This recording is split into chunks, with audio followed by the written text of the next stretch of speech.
welcome to YAFU's Parent Orientation. I welcome all that have joined us, and I hope this is beneficial for all those that are viewing this. To give you an indication of why the Parent Orientation was done, we had a mission. We want to improve parents' understanding of New Mexico, YAFU, and YAC, and the goals of our program through communication and cooperation. At this time, I'd like all of us to stand, what we traditionally do at our games, to stand and pledge allegiance.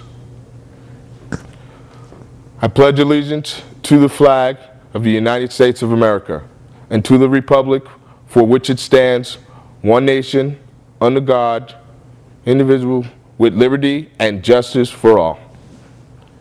Thank you guys very much for that.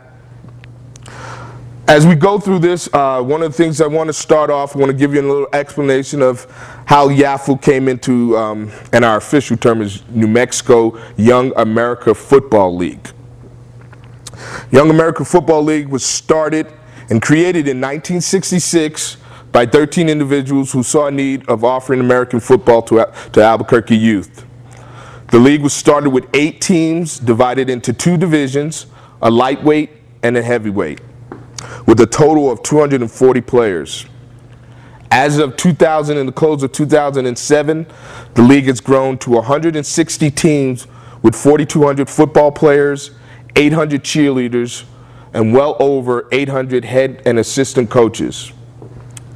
New Mexico YAFU teams represent various communities that reside in Bernalillo, Sandoval County, Valencia, Santa Fe, and Socorro counties. New Mexico YAFU is headquartered at 5300 Ponderosa Northeast, Albuquerque, New Mexico. For mailing purposes, it's P.O. Box 3482, Albuquerque, New Mexico 87190. New Mexico YAFU is a nonprofit, tax-exempt organization pursuant to the IRS regulations. The affairs of New Mexico YAFU are managed by a duly elected board of directors, a president-elect, a secretary, a treasurer, a duly elected coaches council president, a Young America Cheerleaders president. Our office hours are Monday through Friday, 10 to 5:30, and Saturday, 9 to 2. Now, do please be advised, during the season, our hours are shortened. You can reach New Mexico YAFU at 505-883-9303, and also via email at www.nmyafl.com. Currently, day-to-day operations of New Mexico YAFU is performed by our operations director, an equipment manager, and an office assistant. Other duties and responsibilities that are performed by many loyal volunteers of the league. Just a little idea about how you get additional information about YAFU.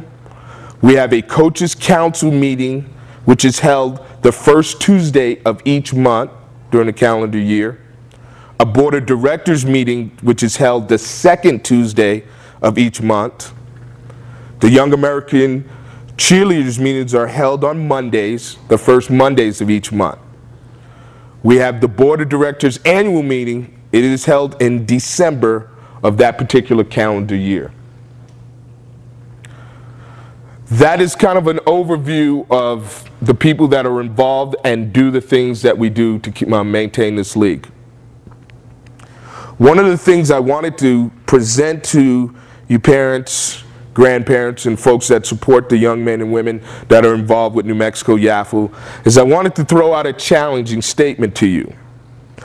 We wanted to emphasize the importance and the values of allowing your child to experience YAFU or YAC on their own terms, for their own stake. So what I present to you is 5 questions that you as a parent, guardian, must address. These 5 questions are: can you share your son or daughter? Can you accept your child's disappointment? Can you show your child self-control? Can you give your child some time? And can you let your child make his or her own decisions. And it's our fervent belief as a parent, you should be able to answer yes to all those questions. Let me go into this particular phase. I want to give you an idea of when the board sat down many years ago, what the objectives are for YAFL. First, to engage in teaching and encouraging participation in the sport of American football and cheerleading. To assist in combating juvenile delinquency by promoting the physical and emotional well-being of our young people by interesting them in participating in the sport of American football and cheerleading. To further sportsmanship, and I really want to emphasize sportsmanship and the importance of physical activity in their lives, and to organize and manage competitive games and exhibits. At this particular juncture in the orientation, we're going to present the National Alliance of Sports Organization has a sportsman video for parents that we'd like to see. So at this present moment, we're going to stop my particular presentation and we're going to show you the video.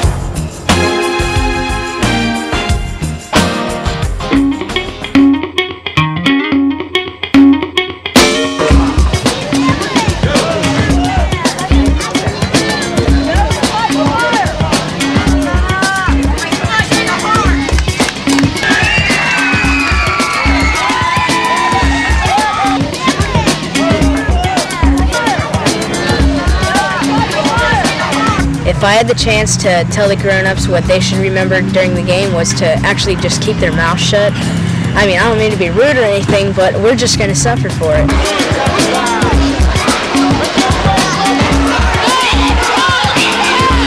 If they start yelling at the coaches, they get mad at us and they might take us out of the game. But if they yell at the referees, it takes time out of our game and it may penalize us. So I don't like it at all when the parents yell.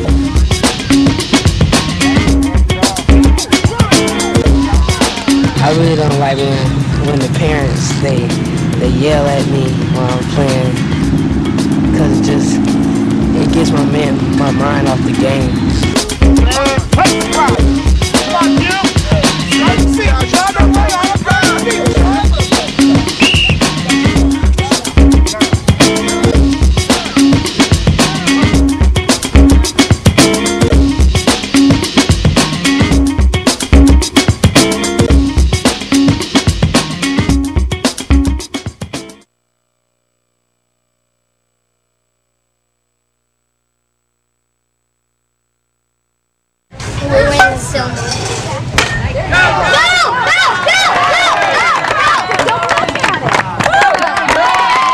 The first game of the season, and wow, what energy, lots of smiles, lots of enthusiasm, and a little bit of uncertainty too, but that's okay. It's natural. It's kids of all abilities and interests, ready to learn, ready to have fun, ready to help the team. Now this happens to be baseball, but no matter what the sport, there is always great excitement and always a lot of anticipation for the season to begin.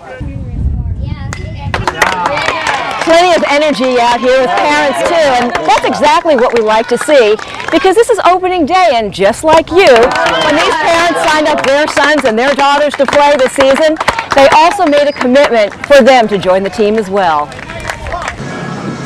Part of being a great team parent lies in knowing that there are 4 key goals to each and every youth sport program. We want to help your child and every child to learn a little bit about the fundamentals of a sport. Make some new friends.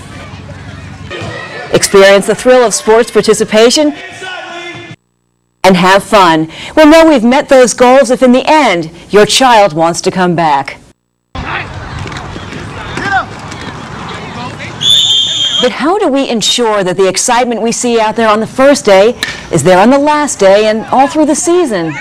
Well, it starts by asking ourselves as parents, what are my goals for a son or daughter learning to play a sport?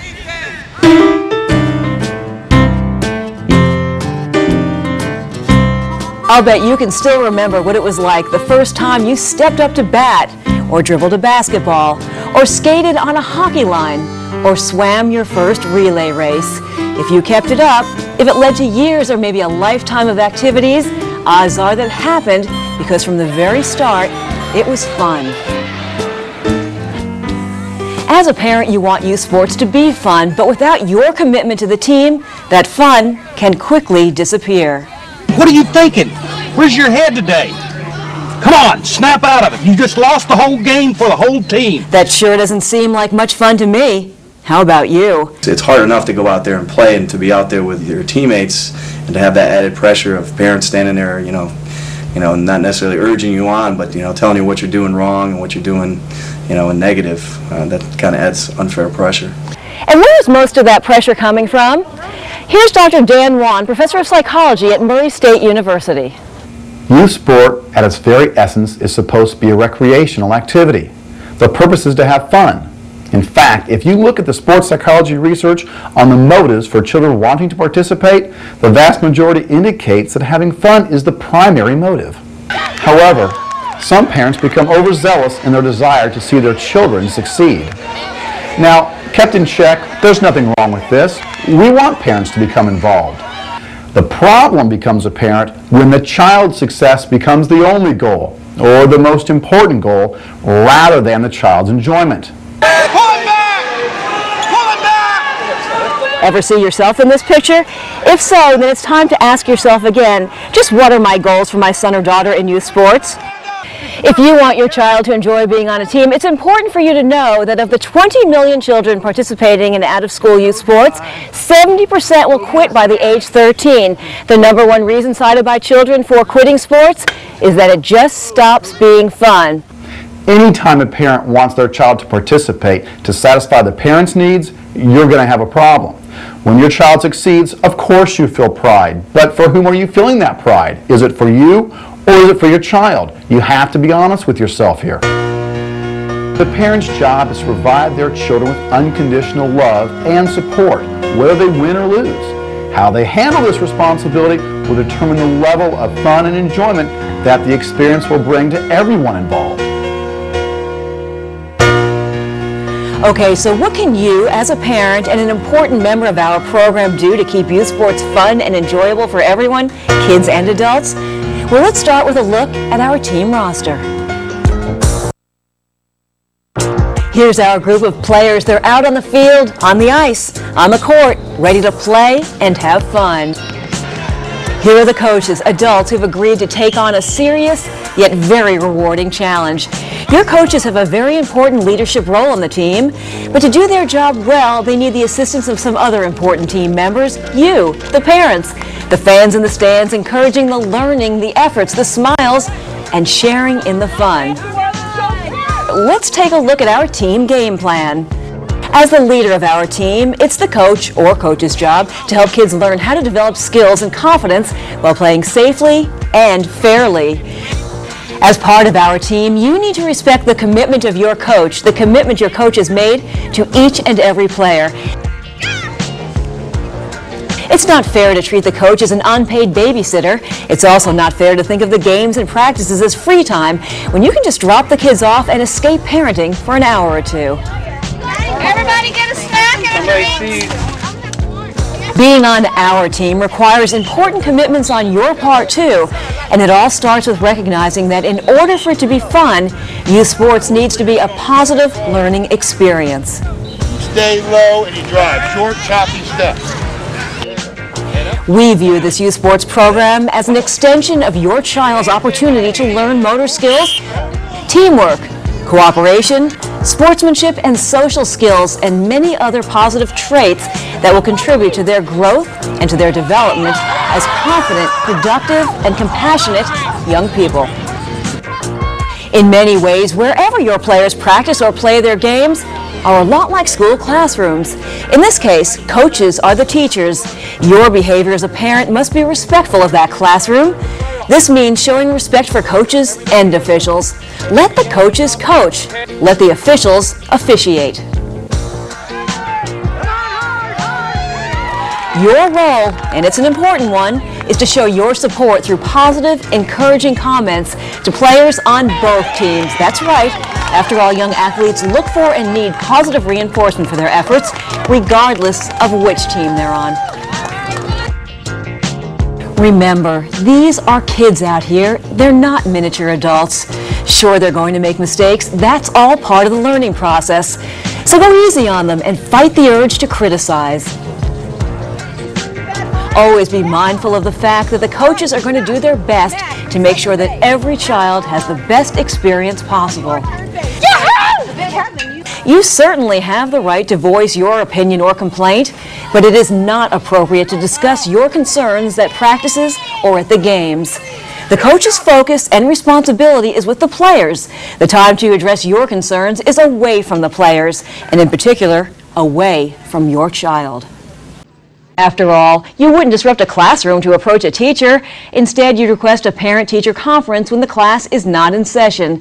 The same goes for your league. Learn the league's complaint policies and procedures now, and it may come in handy for the future. If you have a question or concern, ask the coach after this meeting or certainly before you get too far into the season. 31, how do we say? Remember, too, that your coaches are attempting to help every player realize his or her potential to learn the plays, to develop skills, and to experience success. This is a key objective of the program. Keep that in mind, and you will better understand why we do what we do and how you can help support the coach's efforts. Now, for some of you, this is definitely going to test your restraint because in some cases, you may have more experience than your child's coach. Maybe you were an accomplished athlete who played in more competitive games. But remember, that was your turn with sports. Now it's your child's turn. We adults must learn that there is a very big difference between children's games played at an early age and the more competitive sports we may have played later in high school, college, or even professionally.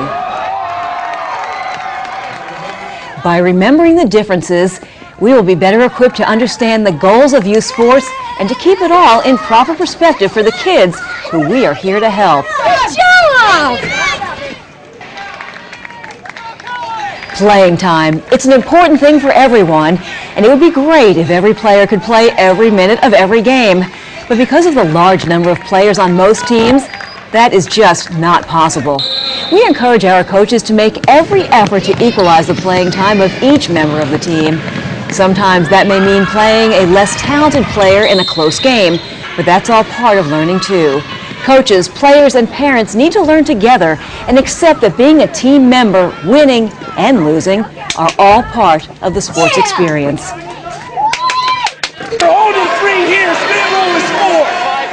It is a shame when parents are the people least capable of accepting the total scope of a youth sports experience.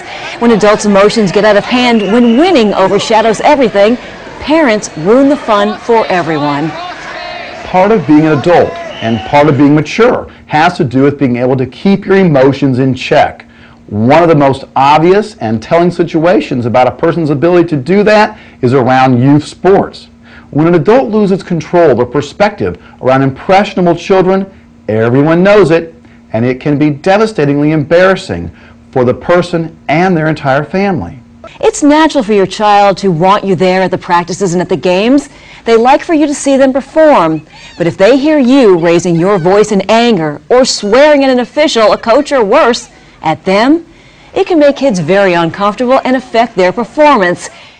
Now that we're in agreement on what we don't want, let's talk about some ways you can help everyone by being a model league parent. First, get interested in your child's sport. Learn something about its lore, its history, and its finer points. Feed your child's interest in their sport without getting pushy and without living your sports experience vicariously through your child. Second, be realistic about your child's abilities.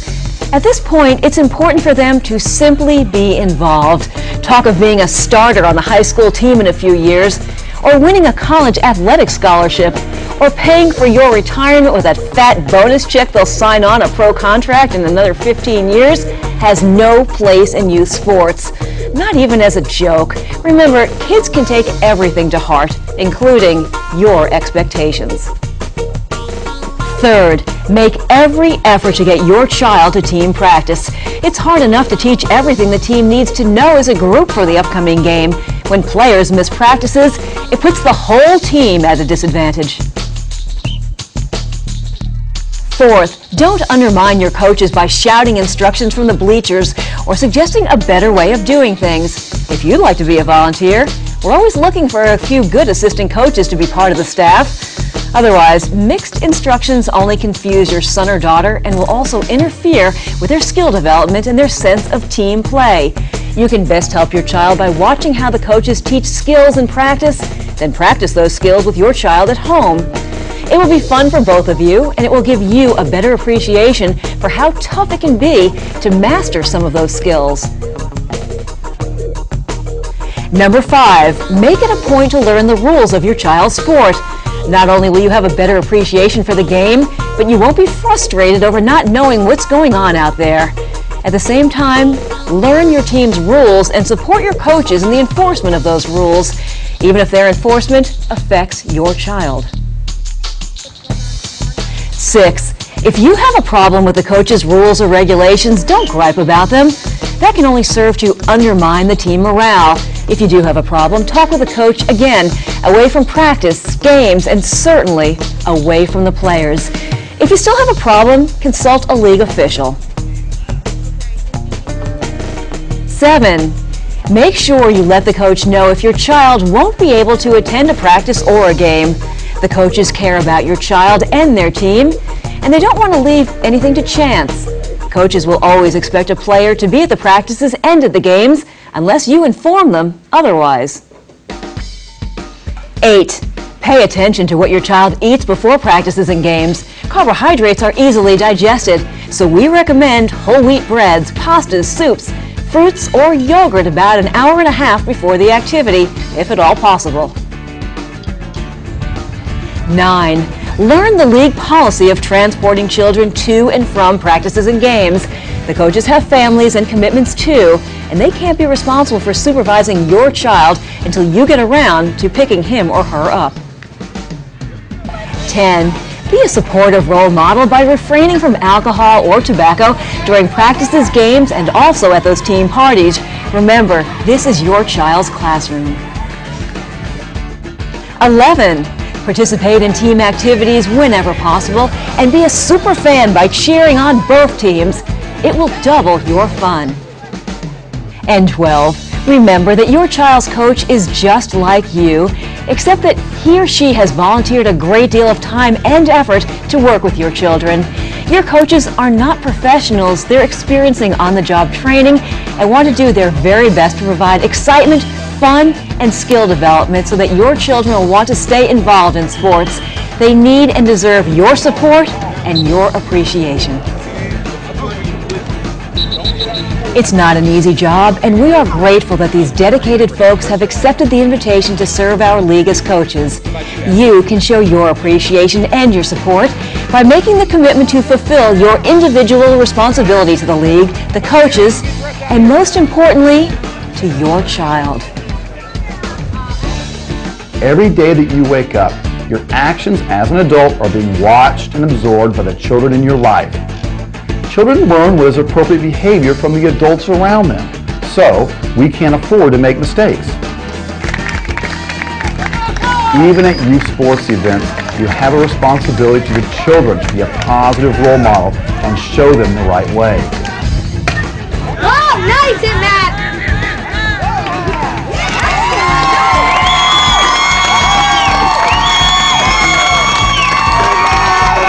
See you later. You know, right from the start, we've said how important it is to know that when you've signed your child up for our league, you've joined the team too. And if we adults work together in a spirit of cooperation and we're all doing our own individual part toward making youth sports a fun, safe, and meaningful experience for our kids, no matter what the season record ends up being, we can't lose.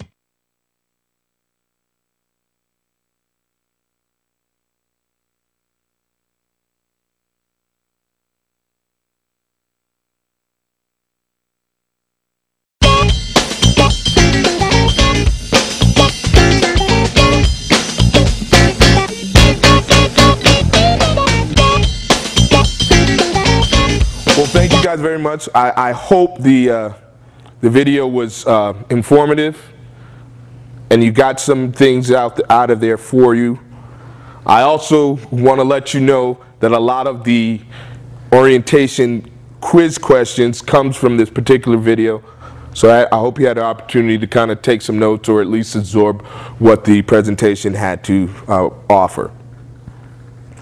Now we'll kind of get into the meat and potatoes of what YAFL does. The first thing I want to let you know about is when our season begins. Practice usually begins either the last Monday or the first Monday of August. There is always 3 weeks of practice before the regular season games. There are 8 regular season games that are played, and the last regular season game is usually played on the first Saturday of October. There is always a quarterfinal played on the second Saturday of October, and then you have the semis and the Super Bowl, which culminates at, and if I'm mistaken, it's the last Sunday in October. Give you an idea on a new rule that was adopted by the league.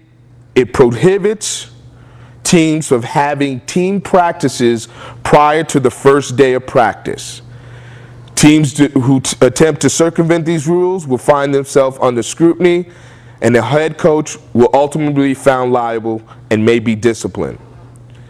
If a person approaches your child and attempts to get your child to practice without the head coach or an assistant coach with other children on the same team post what we call consolidation, then that person, and if it is the coach, will be removed.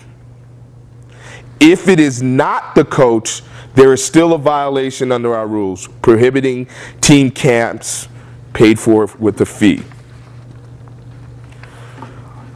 A lot of questions come about how much time is involved in football and cheer. The first 2 weeks of practice are critical. This is a conditioning period. It's a chance to hone our skills with fundamentals. Each team will practice Monday through Saturday for no more than 2 hours each day. Then beginning the third week of practice, everyone goes to a 4-day per week schedule. And they cannot practice no more than 2 hours each day. All our games are held on Saturday. If there are any kind of change in games, your head coach will be notified, and you can also check the web. Another concern or thing we want you folks to know about is what time do the kids practice. Most teams, and I say most, there is a window, but most teams will practice from 5 to 7 p.m. We also have teams that go from 5:30 to 7:30 and 6 to 8. And this is also depending on field availability and available daylight. There are absolutely no practices on Sunday. The key for practices is we need to be finished and completed our practices before sundown. Games, what times are games? Regular season games can start from any time from 8 a.m.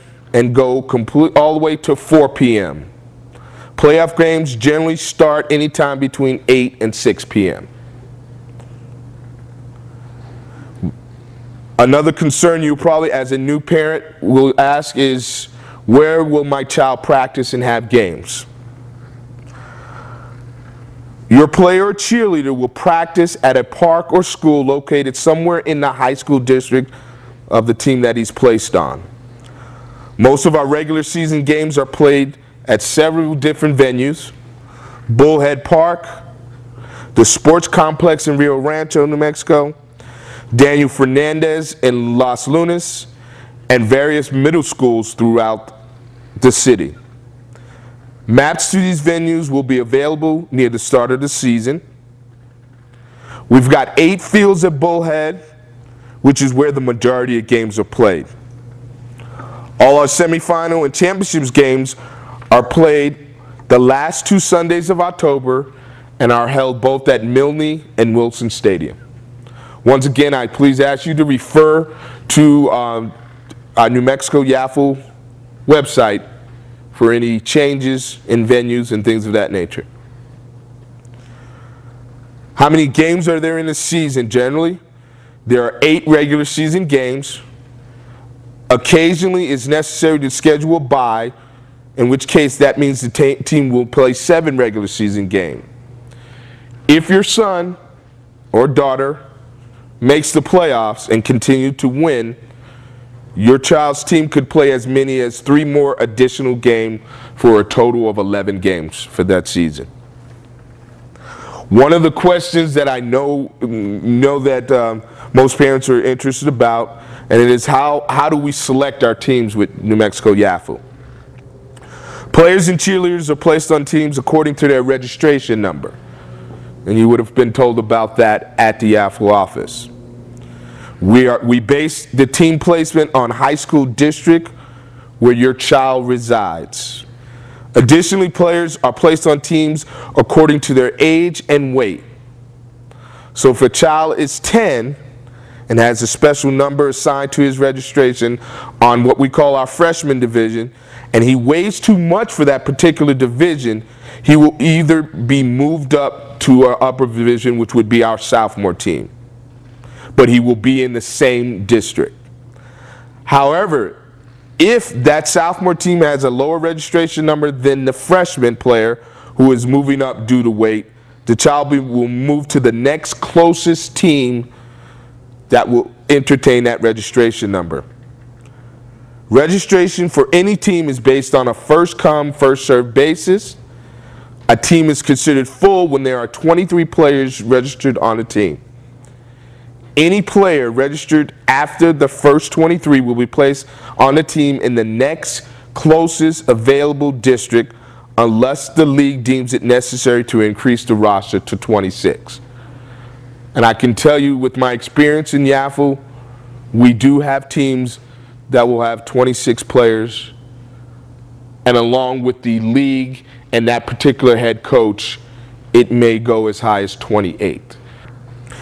Another key element of YAFL that I know you'll consider important and your son or daughter will consider important is how much will your child play? New Mexico YAFL rules require that each child must play a minimum of 6 plays per half of each game. This means your child will play a minimum of 12 plays per game. Now, to be honest with you, attitude and effort goes a long way with most coaches regarding playing time.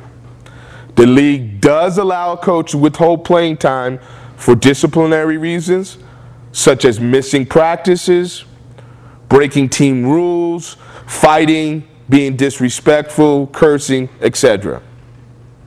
You will be required to sign a form that indicates you're aware, and what that comes in the form of each head coach generally will have a coach contract with his parents, so you'll be aware of the disciplines that will be taken prior to the game. And the coach is required to seek out a field commissioner and in writing disclosing the reason for the lack of minimum playing time, whether it's due to injury, discipline, or whatever the case may be. As you walked in, you also received the orientation exam and also the parents' code of conduct. I do need you to review that, sign it, and get it into the YAFL office as soon as possible. And that's going to end this particular segment.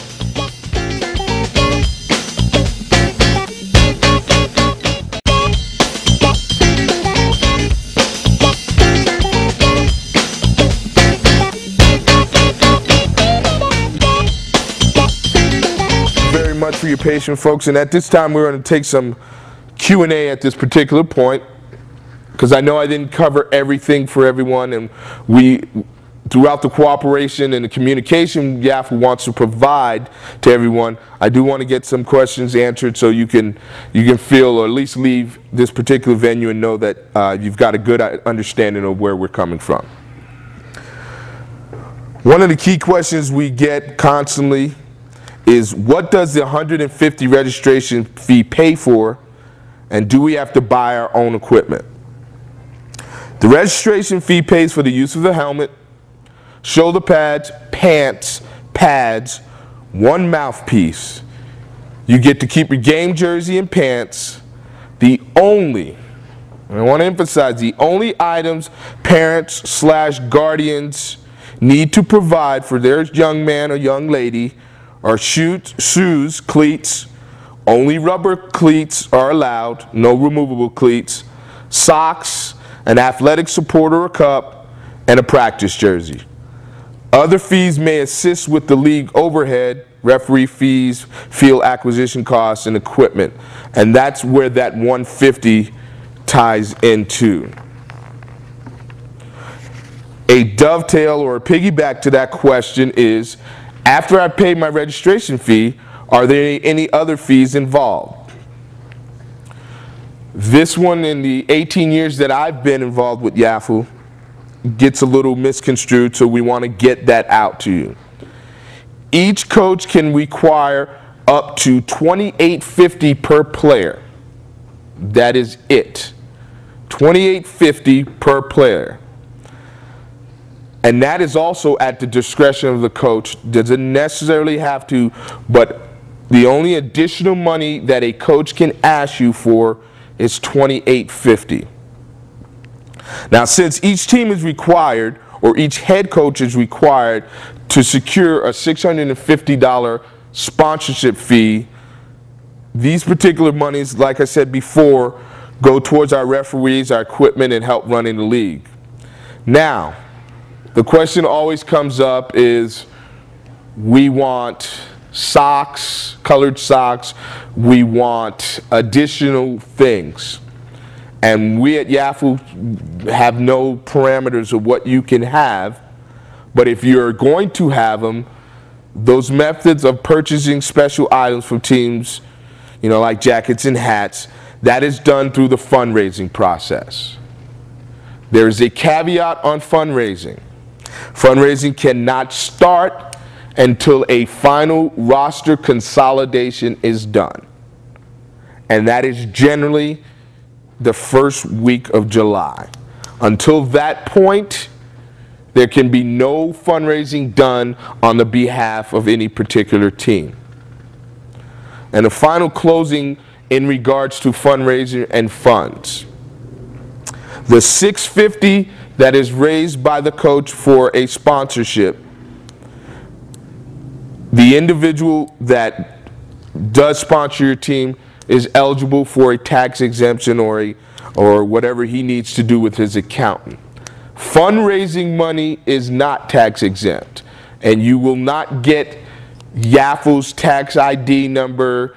You can't, it is not something, because it is not, the monies that come directly to YAFU, meaning goes to the office, yes, we can afford you information you can take to your accountant or you file on your taxes. But your fundraising dollars are not part of any type of exemption.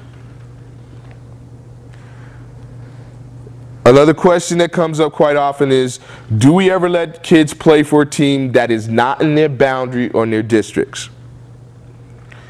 As a parent, you can fill out a request to play out of district form at the time of registration, requesting that your child be placed on a team inside of his home district up until team consolidation.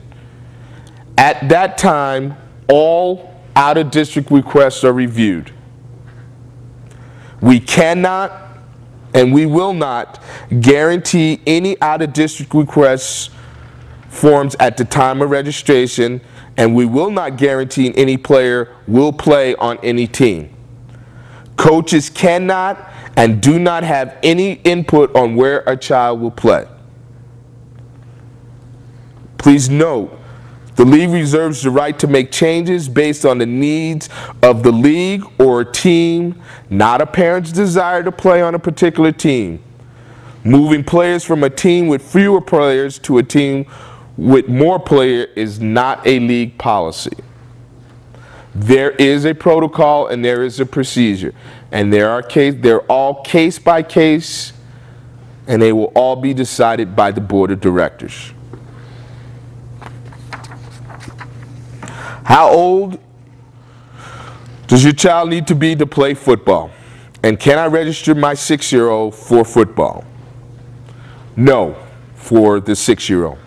In order to play football with Young America Football League, your child must be 7 by September 1st of the football season and no older than 14 and in the 8th grade. Please note, if your child is in the 8th grade, will turn 15 before December 31st of that year, of the current year, he or she will not be eligible to participate. Regardless of age, your child cannot participate in New Mexico YAFL if he or she is in high school. When will I know what team my child is on? No team rosters are final until team consolidation, final consolidation days. Once rosters are final, coaches are notified and players are contacted. Any contact prior to final consolidated roster is allowed for coaches to encourage players to attend camps, encourage physical activity, running exercises. Once again, no practice, however, are allowed to happen prior to the first day of practice, as determined by the league. Now, you may have gotten a phone call from a coach to tell you about equipment issue.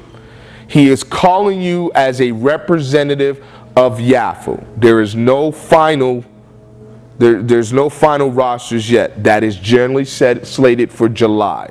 So it's a good idea. And there's probably a possibility, depending on your registration number, but you're not locked in when you get a call, say May, June, and before consolidation. If my child doesn't like football, cheer, or we're unhappy with our team later, can we quit and get a refund? The answer to that question is, once again, is no. All registration fees are non-refundable. However, to continue to grow and strive for excellence, we really, really need your input. Fill out a parent evaluation form and turn it in immediately. Many times we don't know what kind of experience what's going on until the next year, and it doesn't help anyone. So what we're basically saying is, yes, we're firm on the non-refundable or the refund. But if there is a problem that you're unhappy with a coach or you're unhappy with a situation, we, YAFL, needs to know about this as soon as possible so we can make corrective steps and help you and your family, and most importantly, your son or daughter. So please let us know what's going on in your particular experience.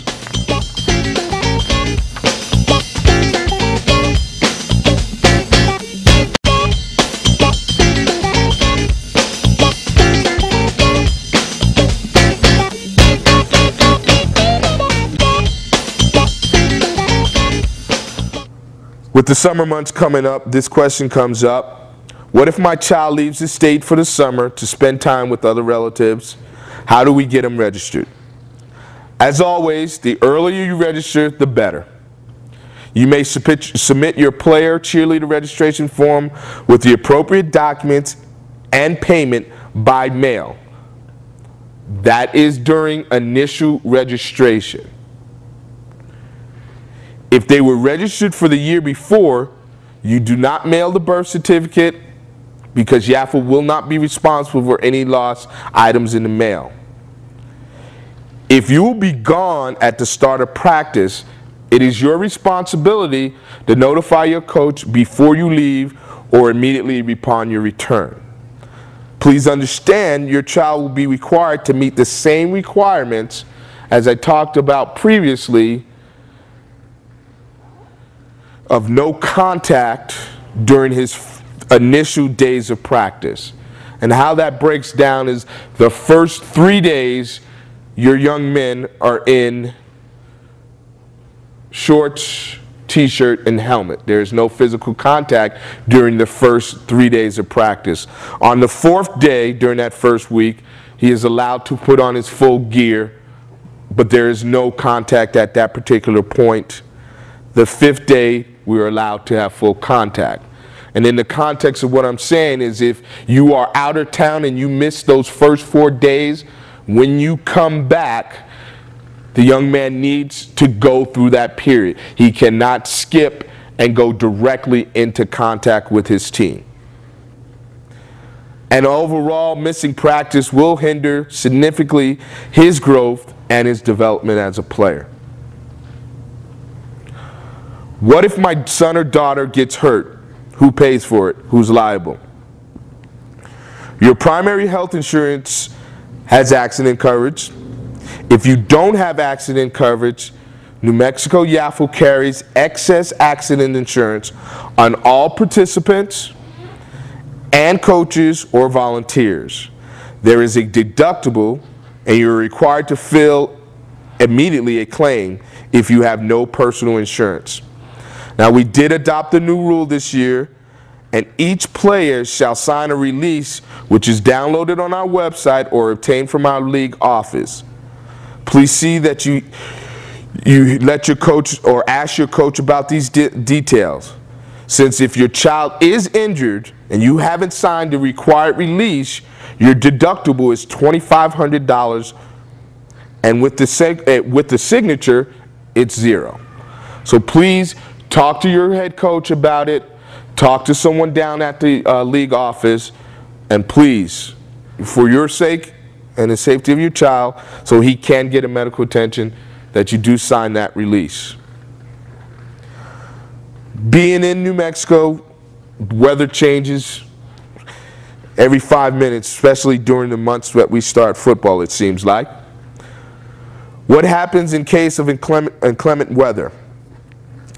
It is your head coach's sole responsibility to postpone or cancel practice in the case of lightning.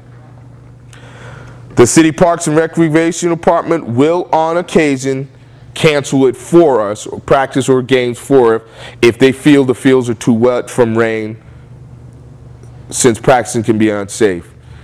We all abide by New Mexico athletic rules with the 30-second call on the lightning. But ultimately, that is the head coach's responsibility. He will contact you in most cases prior enough time that you don't drive all down to practice. But YAFL is very insistent upon we are conscious of our surroundings and the weather. My child has a lot of activities.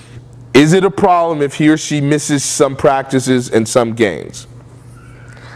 Once again, this is one of these responsibilities, and we kind of put it in a category of, accountability. But if you know your child will miss some practices and or games, it is your responsibility to notify your head coach as soon as possible to work out an equitable agreement between you and the coach. Keep in mind that the league does allow a coach to withhold playing time for reasons of disciplinary safety issues if a player misses practice during the week prior to a game. Practice, practice, practice. Practice time is critical at any age due to safety concerns. Most coaches will reduce playing time for missed practices, and it is rare, however, that a good coach will penalize a player for an occasional absence due to serious school concerns. So what we're talking about is common sense things. Johnny just doesn't want to go to practice today. That is something that you need to work out and understand, because as I spoke before, most coaches will have a parent and player contract, and practice is number one on there. The key to it is communication with yourself and the head coach. Are the coaches paid employees of New Mexico YAFL? No. No football or cheer coach are paid. Nor are they allowed to receive financial benefit for coaching. As I stated before, the league does have 3 paid employees, and they may or may not coach. This is a concern for dads and moms. Is tackle football too rough for my child? Tackle football is unlike any other team sport your son or daughter has participated in. It is by nature a rough, violent collision sport.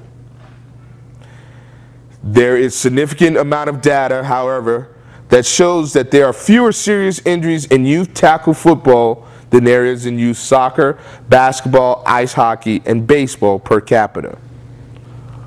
One of the reasons for these findings is that our players will be wearing all standard protective equipment.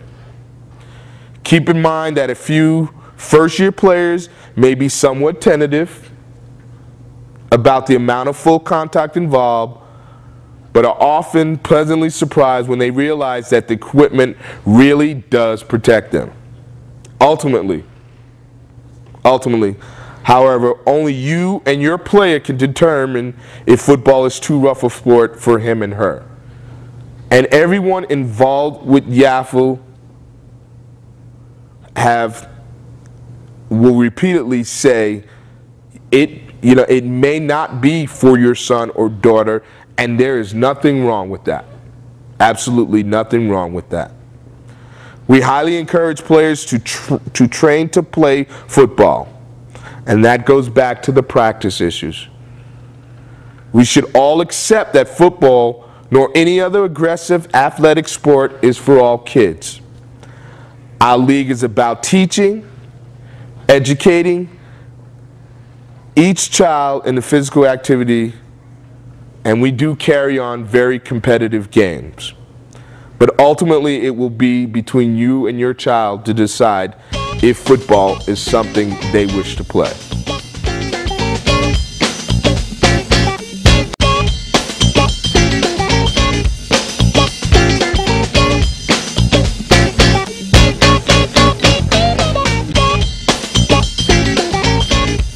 This question usually puts me in a quandary, and I'm going to give you an answer.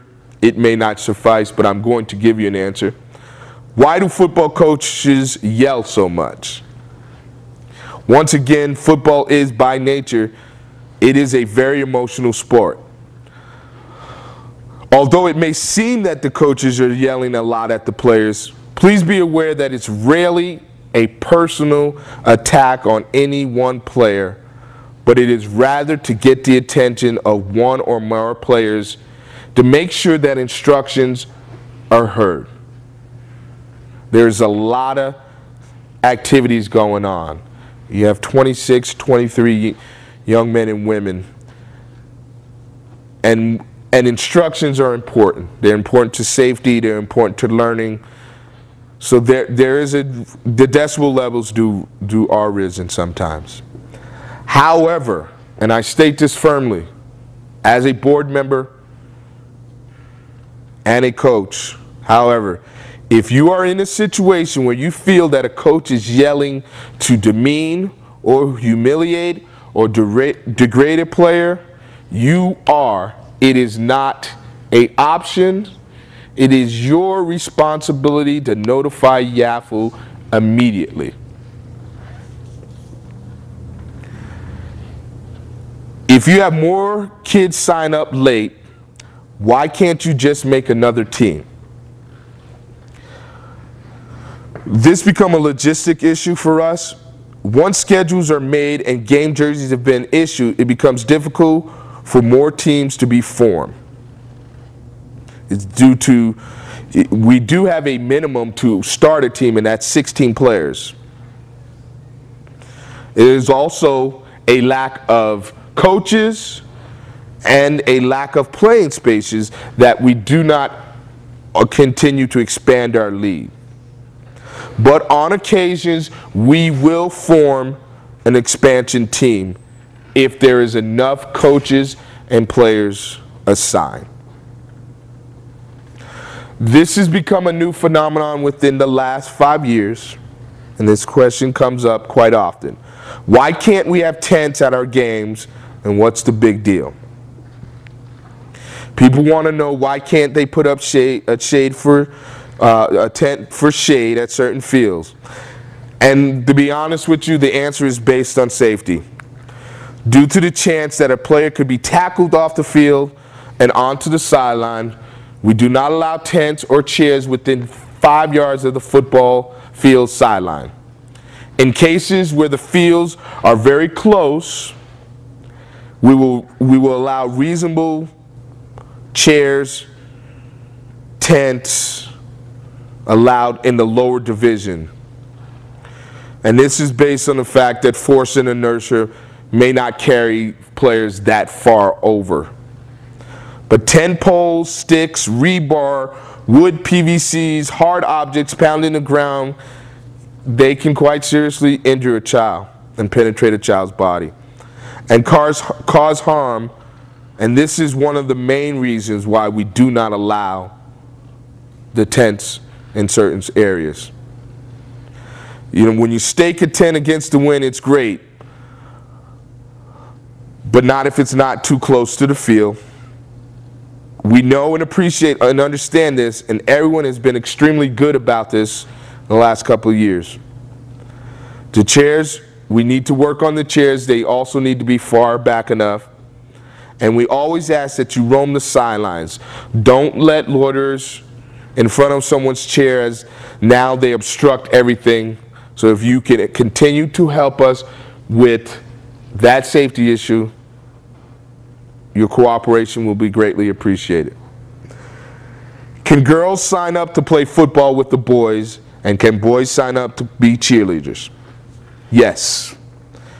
We encourage girls to play football, and boys can even sign up to cheer. However, from what I'm told, they would be known as yell leaders. If we can't make these registration dates, can we come to someone's home to sign up? Some teams for prior years will ask you to sign up early and offer to take your registration form payment and required documents down to YAFU to register the player early to keep them all together. That does happen.